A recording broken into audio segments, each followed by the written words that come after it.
Ladies and gentlemen, buckle up because we've got some absolutely explosive drama coming straight from the Cleveland Browns sideline.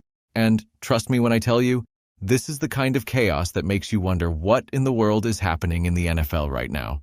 We're talking about a full-blown sideline confrontation, a complete and total meltdown, and a receiver who seems to have forgotten exactly who he is and what his stats actually look like.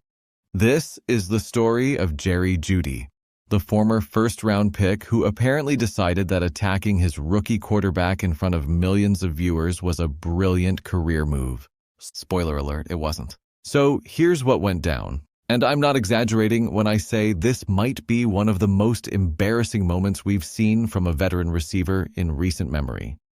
Jerry Jeudy, the wide receiver for the Cleveland Browns, completely lost his mind on the sideline during their recent game. We're not talking about a little frustration or a quick word with the quarterback.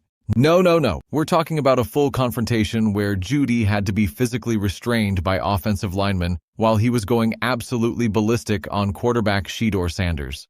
And here's the kicker that makes this whole thing even more ridiculous. This entire explosion happened because of one missed throw. One single missed throw. Let me paint the picture for you because the footage is absolutely wild. There's Jeudy on the sideline, gesticulating wildly, pointing fingers, getting right up in Shedeur's face like he's some kind of superstar receiver who's been carrying this team on his back all season long. The offensive linemen are literally having to pull him away because this man is acting like Shedeur just cost him a Super Bowl ring. And the look on Shedeur Sanders' face, you can see it clear as day. He's looking at Jeudy like, who is this guy and what exactly does he think he's accomplished? It's the kind of expression that says 1,000 words without saying anything at all. Shedeur's standing there, probably thinking about how this receiver, who's supposed to be his veteran leader, is having a complete breakdown over one incompletion while the game is still going on. Now, before we go any further, let's establish some facts here because context is everything, and the context makes this situation even more absurd than it already appears. Jerry Jeudy has absolutely no room, zero credibility, negative standing to be attacking anyone about dropped passes or missed connections. Want to know why? Because this man has been one of the most disappointing first-round picks in recent NFL history. We're talking about a guy who was selected in the first round of the 2020 NFL Draft by the Denver Broncos, a team that had high hopes for him coming out of Alabama where he won the Biletnikoff Award as the nation's best receiver. But what happened since then? Absolutely nothing that would justify this kind of attitude. Let's talk numbers because the stats don't lie, and they certainly aren't kind to Jerry Jeudy. During his time with the Denver Broncos, Jeudy became infamous for one thing above all else, dropping passes. We're not talking about occasional drops that every receiver has. We're talking about leading the league in drops, about being the guy who couldn't catch a cold, about being so unreliable that Russell Wilson probably had nightmares about throwing him the ball. Year after year, Jeudy would flash moments of potential with his route running and speed, and then he'd drop a wide-open pass on third down or fumble after making a catch. The inconsistency was maddening, and eventually Denver had seen enough. They shipped him out to Cleveland, essentially admitting that their first-round investment was a bust. And what has Jeudy done since arriving in Cleveland? Has he turned things around? Has he proven the Broncos wrong? Let me give you his stats from this season and you can judge for yourself. Through the games played so far, Jerry Jeudy has 32 catches for 395 yards and 1 touchdown. 1 touchdown! This is supposed to be the #1 receiver on this team, and he's got 1 touchdown. To put that in perspective, there are tight ends, running backs, and even some offensive linemen who have probably come close to matching that production. This is not the stat line of a guy who should be yelling at his quarterback. This is the stat line of a guy who should be grateful he's still getting targets. But wait, it gets worse.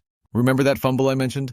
Let's talk about what happened just last game, right before Jeudy decided he had the moral authority to go off on Shedeur Sanders.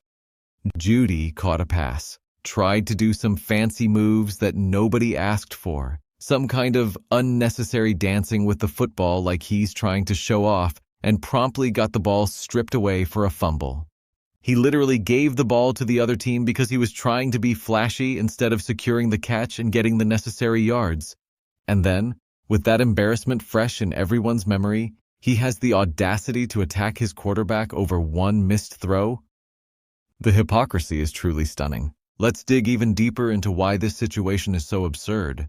Jerry Jeudy is out here acting like he's Davante Adams, like he's Tyreek Hill, like he's Justin Jefferson. He's acting like he's one of those elite receivers who can demand the ball and expect perfection from their quarterback. But here's the reality check that Jeudy desperately needs. He's not that guy. He's never been that guy. He will probably never be that guy. Jeudy is, at best, a number 3 receiver who's being forced into a number 1 role because the Cleveland Browns don't have better options. Let me repeat that for the people in the back. Jerry Jeudy is a slot receiver masquerading as a number 1, and everybody knows it except apparently Jerry Jeudy himself. Don't believe me? Let's play a game. Let's go through NFL teams and ask ourselves a simple question.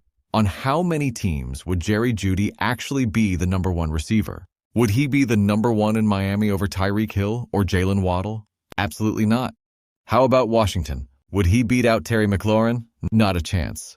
Would he be the number 1 in Seattle over DK Metcalf or Jackson Smith-Njigba? Keep dreaming. Baltimore? He's not better than Zay Flowers. Cincinnati? He's nowhere near Jamar Chase or T. Higgins. Pittsburgh? George Pickens is better. Minnesota? Justin Jefferson would laugh at the comparison. The list goes on and on. On maybe 5 teams in the entire league would Jerry Jeudy be the actual number 1 receiver. And even on those teams, it would be debatable. And here's the thing that makes this whole situation even more frustrating. In Cleveland, Jeudy isn't even really the number 1 option in the passing game. That distinction belongs to David Njoku, the tight end who's been far more productive and reliable than Jeudy all season long. So Jeudy is out here acting like the alpha dog when he's not even the top receiving threat on his own team. It's like watching someone demand a corner office when they're barely qualified for a cubicle. Now let's talk about what makes this sideline incident so particularly egregious beyond just the stats and the lack of self-awareness. Jeudy went after Shedeur Sanders, a rookie quarterback who's trying to navigate his first season in the NFL with a team that's been dysfunctional for years. Shedeur is dealing with a terrible offensive line, a coaching staff that seems confused about their offensive identity, and a receiving core that apparently includes at least one diva who thinks he's earned the right to publicly berate the quarterback. Instead of being a veteran leader, instead of helping this young quarterback develop confidence and chemistry, Jeudy decided to have a public meltdown that accomplishes nothing except making himself look terrible and potentially damaging whatever trust and rapport he had with his quarterback. Think about what this does to a rookie quarterback's confidence. Shedeur is out there trying to make plays, trying to distribute the ball, trying to win games, and when he misses one throw, his supposed number 1 receiver attacks him on national television. How is that supposed to make a young quarterback feel? How is that supposed to build the kind of chemistry that successful quarterback-receiver duos need? It doesn't. All it does is create tension, destroy trust, and make everyone wonder what the heck is going on in the Cleveland Browns organization. And the worst part? There are receivers in the NFL who have earned the right to demand excellence from their quarterbacks. There are guys who have put up consistent numbers year after year who've proven they can be game changers, who've shown up in big moments. Those guys, if they get frustrated about missed throws, at least you understand where it's coming from. But Jerry Jeudy, the guy who leads the league in drops? The guy who fumbled last week trying to do the stanky leg or whatever dance move he thought was appropriate during a football game? That guy has no standing, no credibility, no leg to stand on when it comes to criticizing anyone else's performance. Let's also address the elephant in the room here. Steve Smith Sr., the legendary former receiver turned analyst, has been saying for years that Jerry Jeudy is mentally unable to handle constructive criticism and that he's a Tier 3 receiver at best. Smith, who actually was an elite number 1 receiver during his playing days, called the situation perfectly. He said Jeudy is a Tier 3 guy masquerading as a number 1 and that the mental side of his game is severely lacking. And you know what? The footage from this sideline incident proves Steve Smith absolutely right. A mentally tough receiver, a true professional, doesn't have a public meltdown over one missed pass. A Tier 3 receiver who thinks he's Tier 1 does exactly what Jeudy did. The reaction on social media has been absolutely brutal, and rightfully so. Fans are calling Jeudy out left and right, pointing out the obvious hypocrisy of a guy who drops more passes than he catches getting mad at his quarterback. People are bringing up his fumble from the previous week, questioning his effort, his focus, and his overall contribution to the team. Some fans are even suggesting that Jeudy and the coaching staff are sabotaging Shedeur Sanders, which might be a bit of a conspiracy theory. But when you see this kind of behavior, you can understand why people might think something deeper is going on. One comment that really stuck out said it perfectly. "You lead the league in drops and you're mad at your quarterback?" That's the whole situation in one sentence. Jerry Jeudy has no room to be upset with anyone when his own performance has been subpar at best and downright terrible at worst. If you're going to act like a diva receiver, if you're going to demand the ball and expect perfection from everyone around you, then you better be performing at an elite level yourself. And Jeudy simply isn't. This incident also raises questions about the leadership and culture in the Cleveland Browns organization. How is this allowed to happen? Where are the veteran leaders who should be pulling Jeudy aside and telling him to knock it off? Where's the coaching staff stepping in to squash this kind of behavior before it becomes a distraction?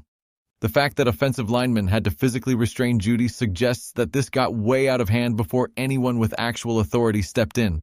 That's a problem. That's a sign of a dysfunctional organization that doesn't have proper leadership structures in place. And let's think about this from Shedeur Sanders' perspective for a moment. This young man came into the NFL with huge expectations, being the son of Coach Prime Deion Sanders, having succeeded at Colorado, and being thrust into a starting role with a struggling franchise. He needs support. He needs veteran receivers who can help him learn the NFL game, who can work with him on timing and chemistry, who can be patient as he develops. Instead, he's got Jerry Jeudy, a guy who apparently thinks one missed throw justifies a sideline confrontation. How is Shedeur supposed to trust throwing the ball to Jeudy going forward? How is he supposed to have confidence in that connection when he knows one mistake might lead to another public blow-up? The timing of this incident makes it even worse. The Browns are struggling, fighting for relevance in a tough division, trying to figure out their identity with a rookie quarterback. This is the time when the team needs to be coming together, when veterans need to be stepping up as leaders, when everyone needs to be rowing in the same direction. Instead, Jeudy creates a massive distraction, gives the media something to talk about besides actual football, and potentially creates a rift in the locker room between those who side with the quarterback and those who might sympathize with receiver frustration. It's counterproductive, it's selfish, and it's exactly the kind of thing that losing teams do. Here's another angle to consider. Jerry Jeudy is playing for a contract. He's trying to prove that he deserves to be paid like a #1 receiver, that Denver made a mistake letting him go, that he's worth significant money in free agency or on an extension. You know what doesn't help that case? Having a public meltdown on the sideline. General managers and coaches around the league are watching this and they're taking notes. They're seeing a receiver who can't control his emotions, who attacks his quarterback publicly, who shows a lack of maturity and professionalism. That's not the kind of guy teams want to invest significant money in, regardless of physical talent. Jeudy might have just cost himself millions of dollars with this tantrum. Let's also acknowledge that football is an emotional game, and tensions run high. Receivers get frustrated when they're open and don't get the ball. Quarterbacks get frustrated when receivers don't run the right routes or drop passes. That's all normal and part of the game. But there's a right way and a wrong way to handle those frustrations. The right way is to talk about it on the sideline calmly, to watch film together, to work on chemistry in practice, to communicate professionally. The wrong way is to have a screaming match on the sideline that requires teammates to intervene physically. Jeudy chose the wrong way, and it reflects poorly on him as a player and as a person. What makes this situation particularly frustrating for Browns fans is that they've been through so much dysfunction already. They've dealt with quarterback controversies, coaching changes, front office turmoil, and years of losing.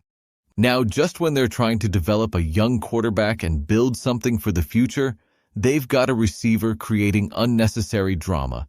Browns fans deserve better. Shedeur Sanders deserves better. The organization deserves better. Jerry Jeudy needs to look in the mirror and figure out if he wants to be part of the solution or part of the problem, because right now he's definitely the latter. And here's the thing about accountability. If Jerry Jeudy wants to hold his quarterback accountable for missing throws, that's fine, but it has to go both ways. Shedeur Sanders should be able to hold Jeudy accountable for dropped passes, for fumbles, for running lazy routes, for all the things that Jeudy has been guilty of throughout his career. Accountability is a two-way street, and Jeudy seems to want it only going in one direction, which is hypocritical and unacceptable. Looking at the bigger picture, this incident is a perfect example of how individual egos can destroy team chemistry.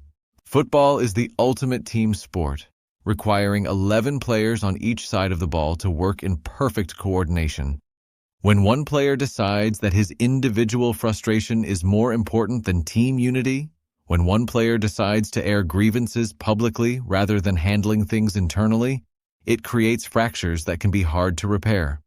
The Browns can't afford these kinds of distractions if they want to be successful. The comparison to his college days at Alabama makes this even sadder. At Alabama, Jeudy was dynamic, productive, and professional. He won the Biletnikoff Award and was considered one of the best receiver prospects in years. But since entering the NFL, he's been a massive disappointment relative to expectations.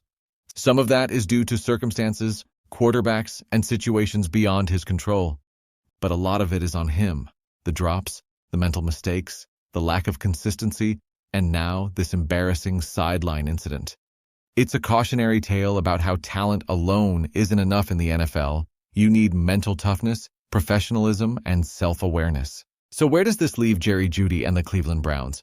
Honestly, it's hard to see how this relationship continues to work. The trust between quarterback and receiver is damaged, possibly beyond repair. The public nature of this incident means it can't just be swept under the rug and forgotten.